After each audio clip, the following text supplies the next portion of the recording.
What is going on, comic fam? It is your boy, the Bearded Comic Bro, and I am joined by comic creator Ryan Little. Welcome to the show. Dude, thanks so much for having me on.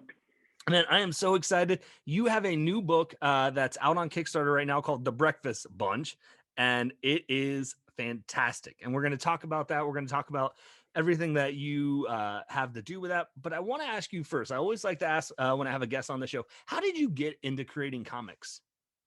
Totally. So there's never been a better time to make comic books. What I love about comics is anybody who's read at least like 3 comics inevitably has an idea for their own book at some point. It's this kind of self-fulfilling world that we as comic nerds kind of propagate and keep going on to infinity, right? When the sun goes cold and explodes, the day before, I know new comics will be coming out. It's just the way comics are inevitable.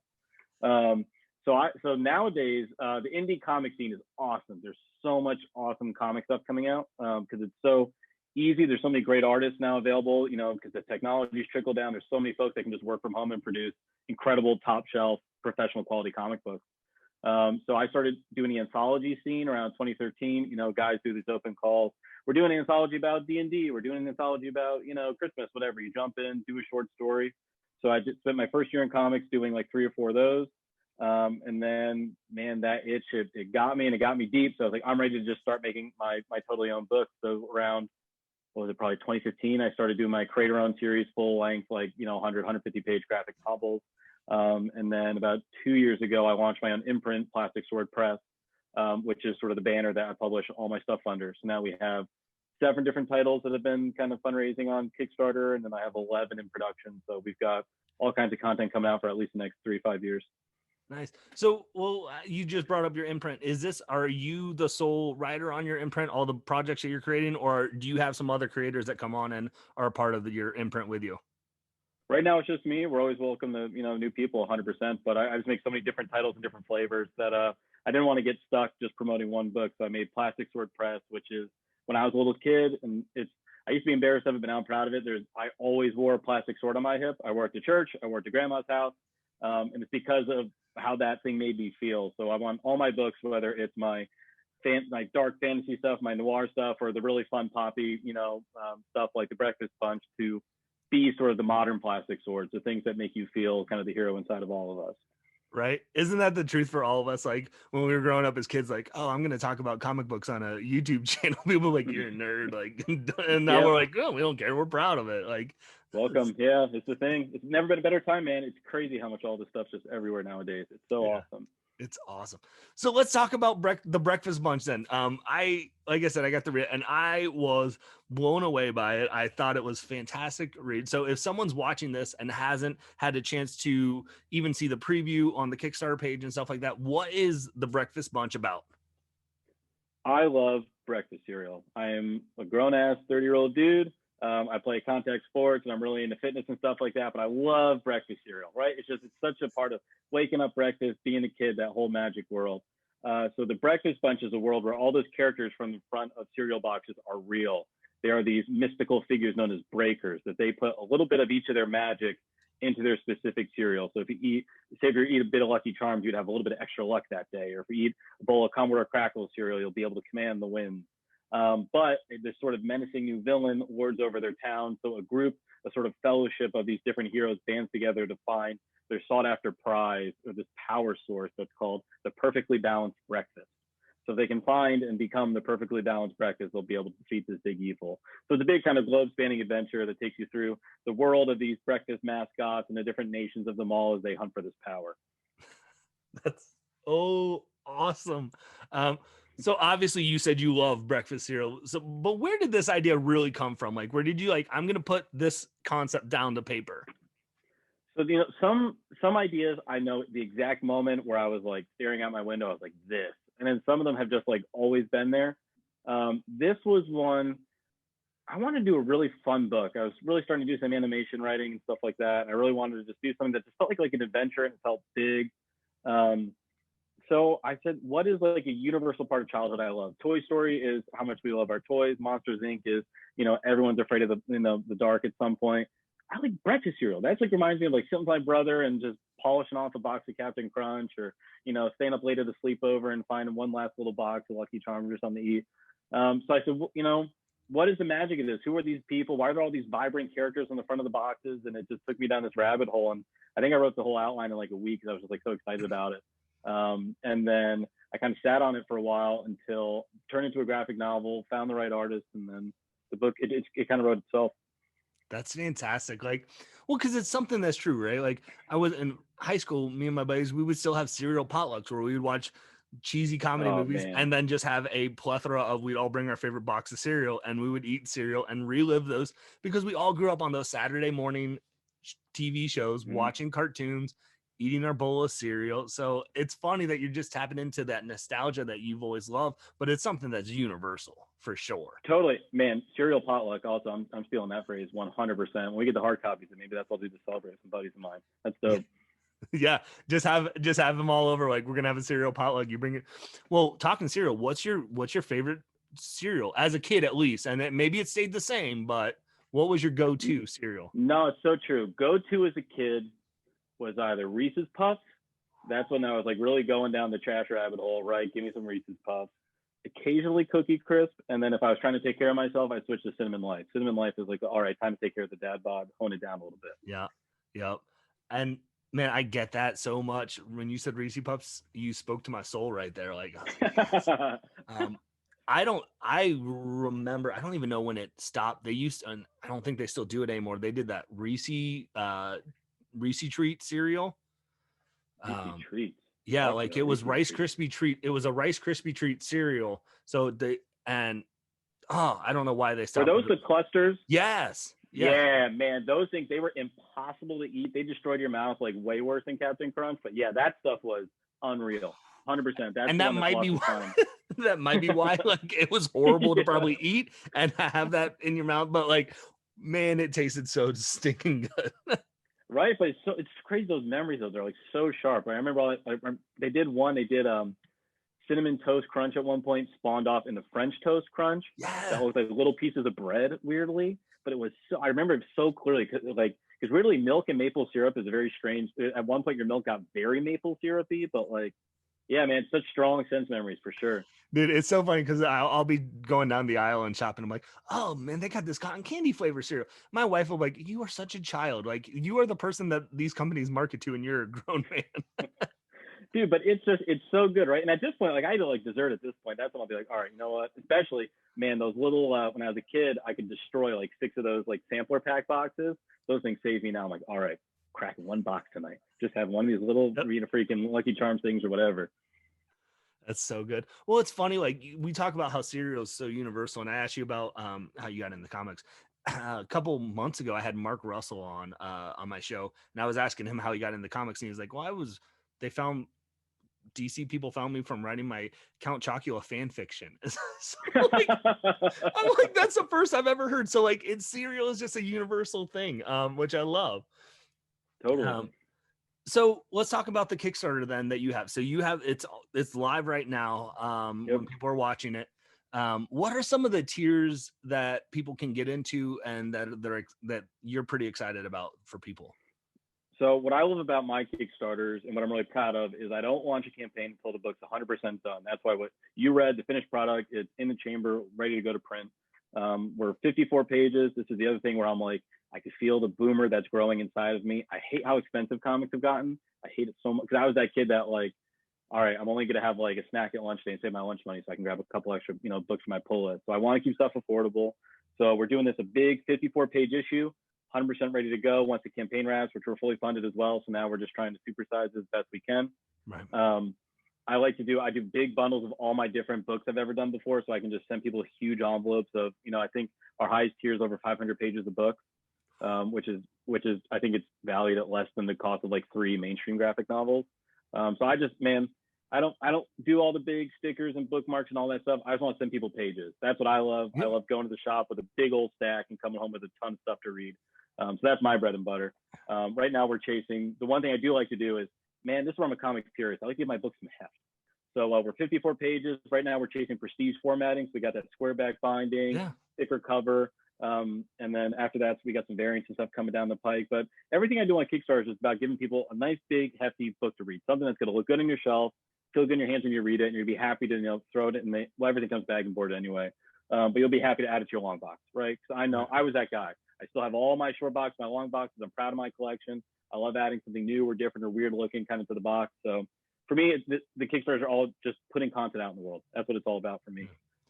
So you said the next goal, like, so is that a stretch goal then to get it to be prestige format? Yep. Yeah. Stretch goal number one, which we're like 2 backers away from. And then we just started teasing our variant cover as well. But yeah, everything's just about either adding pages or adding kind of value, whether it's variant covers, concept art, or like, upgrading binding and stuff like that, just to make bigger and better books, man. Cause it's like, we don't have a publisher. I don't got to fit it in any square on the shelf. So Yeah.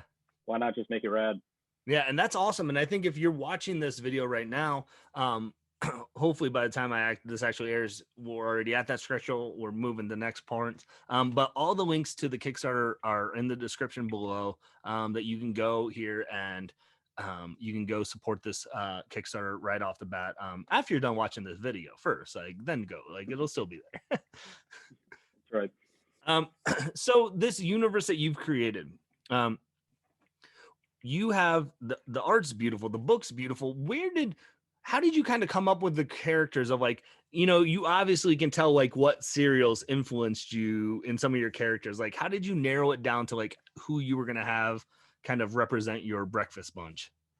Totally. So I kind of came, when I really deep dived into comics, I was going every Wednesday. I was in that world. There was a time period people were kind of creating worlds, right? There wasn't just one Green Lantern. Now it's all the different colored cores and stuff like that, like exploding the world. So when I said, all right, if I want to try to like make serial into a world, what kind of categories how can I wrap my head around it? The Lord of the Rings thing was kind of always kind of in my head for kind of like the different nations that all had their different flavors to it, no pun intended. But I saw really quickly there was sort of the humanoid ones, there was the like monster ones, and then there was the like kooky, fruity animal ones. Trix Rabbit, Tony the Tiger, Toucan Sam. The humans were like the baker from Cinnamon Toast Crunch. Most of them are elves. There's not a lot of humans anymore. The humans were when it kind of first really, because then I did a bunch of cereal research. Man, old cereal cartoons and commercials are a trip because they're like really campy, and it's all that like weird transatlantic accent, like delicious cereal pop crisp coming to you for breakfast, and all that. Like it's so campy. And then the third category was kind of like all those monsters, Count Chocula, Frankenberry, and then then I got to really get in the weeds of it. Like, well, the Lucky Charms, Lucky looks like a human, but technically he's a leprechaun, so I guess that makes him a monster. So we made our three kind of nations, which is the humanoid breakers, the monstrous ones, and the fruit ones. And then I always knew the whole time that it was going to be the perfectly balanced breakfast was going to be their goal. Because when I was a kid, for some reason, all the commercials ended with that, and I was like, what does that mean? Perfectly balanced breakfast. But it really gets into the heart of what the book's about. And what the book's really about is balance for yourself as a person. What does it mean to kind of, we all have all these kooky different parts of our personality. I'm a big comic nerd, but I play contact sports and I like to be healthy, but I also like to eat just gross amounts of cereal whenever I get the chance. And there's a time and place for all those different hats we wear. Right. So our main character is this knight who he can rotate between 4 different armors. He has for morning, afternoon, dusk, and night. And he has to figure out why these 4 different powers, unlike everybody else who kind of has one. And I don't know which armor is my best one. Which one is the one I'm supposed to be? So he's sort of on this quest to figure out how can I carry all these 4 different parts of myself at the same time. So I wanted the one kind of, pay homage and bow at the altar of all the different breakfast cereals I love. Right. But 2, create a story that was about this dude trying to figure out, which lane and all these different parts of himself and how to carry them all at once and be true to all of them, but also be true to himself at the same time, which I think is pretty relatable. Well, it is, because you're taking an avenue here, like you said, with like breakfast cereal. We all can relate to breakfast cereal in some way, whether we are eating more healthier versions of it now or the sugary crap that we ate as kids. We still can all relate to that. But I think there is this truth in your storytelling here of we are still trying to figure out this crazy world we live in and trying to figure out this balance of all these different roles and hats that we wear as people of, whether it's a father, whether it's a son, whether it's a, worker here, whether, like you said, trying to stay healthy, but still trying to enjoy, your foods. Like there is this completely trying to figure out this balance of life that I think we all can relate to. So that resonates with readers, I think, in a very powerful way. Yeah, I think that's the best thing about comics is there's such fun that you can be real with people, you know? Like I really fell in love with that Jeff Johns Green Lantern run back when it came out weekly. And it's like, you know, if it's about space battles and, you know, galactic cops, you can say, well, the blue ones are these embodiments of hope, but also hope without purpose is empty and you could be lost in it. And like, which is melodramatic as hell. And like, it really, you know, but like when you're 16, you can sit down with your friends like, you know, this really speaks to me, these space cops and how limited they are. You know, like it's totally that if it's this big, flashy kind of Lord of the Rings like adventure with these breakfast cereal people that, you know, you're storming these giant ice caverns and you're encountering all these different monsters and unlocking powers that, you know, you can kind of have your cake and eat it too, or, you know, you're having some of your sweets with your vegetables, being able to sit there and say, but also you can have these real talks. That's what I always loved about comics. The fun and the highs are always awesome. And then the real moments are always earnest and they just get right to you, man. Yeah. So that's what I've always tried to do with all my different series, whatever flavor we take on, whatever kind of genres or world we delve into, it's making the action and all the universe stuff as fun as possible, and then making all the human stuff real. Because I think that's what, you know, a lot of comics, that's what we love about it, that these books are a way we can sit down, open our little issue, and just speak and breathe and live and learn about ourselves. Oh, absolutely. So is this a world that you have visions for past this Kickstarter? Are you like, do you say like, you know what, I can take this in so many different routes, or you're like, I'm gonna let the story just be itself and then move on to a different kind of, you know, comic series that you're focusing on? So the big thing I try to do now, because I feel like, I mean, it's crazy how much comics have changed, just like even in the last 5 years. Yeah. You know, I was someone that like grew up reading all, you know, I never wanted Ultimate Spider-Man to end. And then now it's like, if a book goes for 6 issues, it feels like that's like a rarity, you know? So everything I do is it's fully written before we even start the art. So most things will be about a 150-page graphic novel by the time we're done. And then if folks like it, I'm always happy to go back in, you know, especially it's the really fun thing is comics take so long to make that, you know, I started writing this like whatever it was 3-4 years ago. So now I'm at a totally different point in my life, and coming back into that universe would be, it's a different me coming into it at a different time, and you can totally escalate it and take it in different places. And like, man, like you were saying, breakfast cereal is crazy. Every time I walk down that aisle, I'm like, man, they're going all over the place and doing new and weird stuff all the time. So always happy to dip back into this world if the chance presents itself. But it's also, you know, I don't try to write for, you know, big 6-volume arcs anymore. If I'm doing 150 pages, it's like, leave it all on the table, man. Yeah. Go for it. This will be probably 2 really big issues by the time we're done. So this is part 1. Part 2 will be on Kickstarter later this year. Okay. And just totally go the distance. We want to see all 3 kingdoms, all the different breakers, all the different powers they can get, all the different serial cameos. Just, you know, if this is I write everything like this is the only chance I'm going to get to be in this world. So let's go for it. So, but at least after this Kickstarter, there still is a part 2 coming of in the same realm. Okay. Yep. Yeah, this is the first half of our story. So, and then part 2 is already fully finished as well. So we'll do this one. We'll see what people think of it, and then we'll package up the next one probably like in the summer. So we're looking at. Nice. And I'm telling you, I don't want to put pressure on you, but good golly, if you have a tier where I can get the Breakfast Breakers on a box for a cereal box, that would be a super dope display piece behind me right here. I'm just saying. That's the truth. All right, we're gonna do some research on that. That's funny. The world of custom cereal boxes. You know, man, there's a nerd for everything, right? I have no doubt that's out there. Oh, there has to be, and like, you know, I feel like if people are into this first campaign, that'd be something that's awesome. So you said that one of your things you like to bundle some of your past projects. What are some of the projects that if people are coming into this new, you know, maybe the Breakfast Bunch is their first exposure to you, what are some past projects that they could possibly get bundled into this tier, you know, on your Kickstarter? So this is my 18th Kickstarter campaign, so I'm no stranger to crowdfunding. I just love making books, quite frankly. If you check out any of my Plastic Sword Press pages, you'll see some of the different art. One of my biggest books is called Prometheus, about the Titan from Greek mythology, Prometheus, who, you know, stole the flame of God, or stole the flame of knowledge from the gods, gave it to mortal man. And it's sort of this like gritty fantasy noir where he escapes that imprisonment and he can't wait to see what humanity has done with the gift of knowledge. He kind of sees himself as a martyr, like, man, are they traversing the stars? And he gets out of his imprisonment and he sees our modern world. There's poverty and frustration, international war, and he's like, what the hell? Somebody must have stolen the flame of knowledge. This isn't the world I envisioned. So it's sort of like a revenge quest to get it back. It's a bit of a kind of like a God of War feel, and him finding, you know, the remain. It's so tricky with that book because Olympus is no more, and pitching that book without saying Olympus has fallen is very tricky because everybody thinks you're talking about Gerard Butler. But it's him battling all the kind of different Greek gods, seeing who's still around, and then the big mystery of what happened to the flame of knowledge. So I'm super, super proud of that book.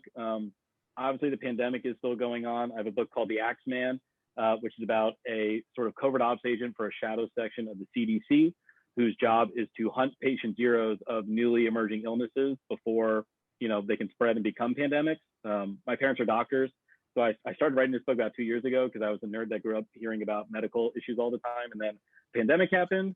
So if you're sick of hearing about pandemics, skip The Axeman. If you want to see a bunch of pandemics get their ass whooped by, a covert ops agent, Axeman will probably be really cathartic for you if you're feeling frustrated about lockdown. I have the Crude Night, which is the only way I can describe it, is a batshit crazy version of King Arthur. What I love about my books is I try to make books that can only be comics.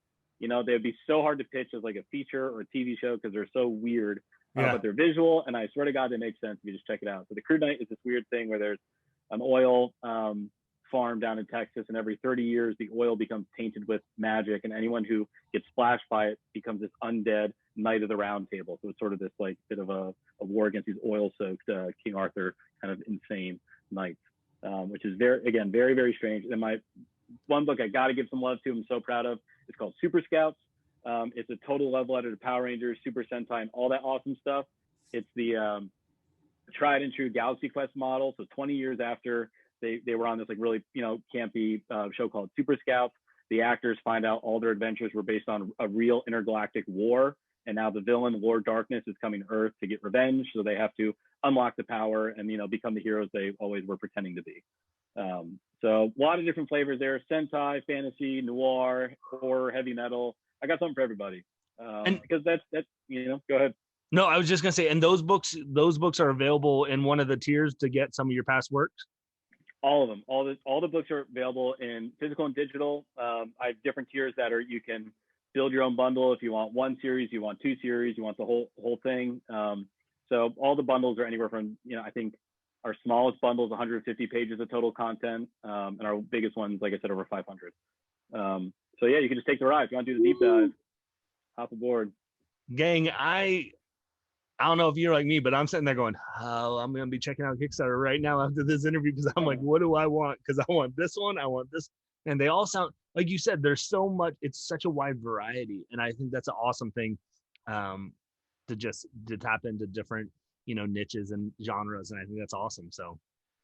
Yeah, it all has a day, man, because it's that funny thing where like, everybody loves Toy Story. There's a part of everybody that likes that animation thing, but then like, I'm a horror person, I'm a Sentai person, I'm a manga person, I'm an American comics person. So it's just, the wonderful thing about Kickstarter is it gives us creators freedom to, like, I don't have to brand myself. I don't have to care about, I was doing Super Scouts when that Boom comic series blew up. So a bunch of publishers would be like, well, I don't know, there's already one big Super Sentai book on the shelf. Like, who cares? I think Power Rangers is awesome and weird, right, and I can do my own weird version of it. And thanks to Kickstarter, we got to publish all 3 issues of it. So it's, if the gloves are off, if I'm not writing for a box, I'm just gonna do whatever the hell I want. So I think that's the gift that crowdfunding gives me. So I'd be crazy not to use it. Oh, I think that's awesome. Well, Ryan, thank you so much just for taking some time to talk about your Kickstarter. Again, if you are watching this video and you have not gone and backed this Kickstarter yet, and we didn't sell you on it by this interview, I don't know why you're watching my podcast, because this is like this is bread and butter of what I would love and what I dig. So man, thank you. And I know you said you have another, you're going to do this, the second part here later. Do you have anything else that you have in the scope that you're working on that you're, that you want to look forward to, I guess, if you will? Yeah, like, if people like independent comics, or you're one of those people that's like, man, like, original ideas are dead, or I'm just bored of what's going on, check out my page, Plastic Sword Press. I'm on Facebook, Instagram, and Twitter. You'll see art. I'm always putting something out. I'm running probably 4 more Kickstarters this year. I usually run 5 or 6 Kickstarters a year, no matter what. So I've always got something new coming out. If you're ever feeling bored, you want to check something out, or you're like, man, if you want to help put something out into the world, check out independent art, whether it's just mine or it's just anything else on Kickstarter. There's we creators, we live and die by the stuff we make. Any one book I put out on Kickstarter is a large percentage of my entire portfolio. So you can always count on the Kickstarter comic that people are going to put all their heart and soul into the books you're checking out. Yeah. So if you want to see, and like I said, there's no rules to Kickstarter comics. So you want to see something weird or different and visual as hell, come see what I'm working on over on Instagram or over on the Kickstarter, and I promise you won't be disappointed. Yeah. So yeah, and all the links to the social media that you just dropped, Ryan, are going to be in the description of the video below. Definitely go follow him so you can see what's going on, see what what is being created and what's about to drop. So Ryan, with that being said, thank you again so much for just taking some time to talk comics with me. Dude, total treat. The number one thing I miss from a whole year of lockdown is just getting to sit around and talk comics. That's the best part of being into it. Thank you, appreciate it. Absolutely. And with that being said, gang, like I said, go support the Kickstarter. Links are in the description of this video, and hopefully you can find some time to curl up, grab a book, and nerd out. Peace.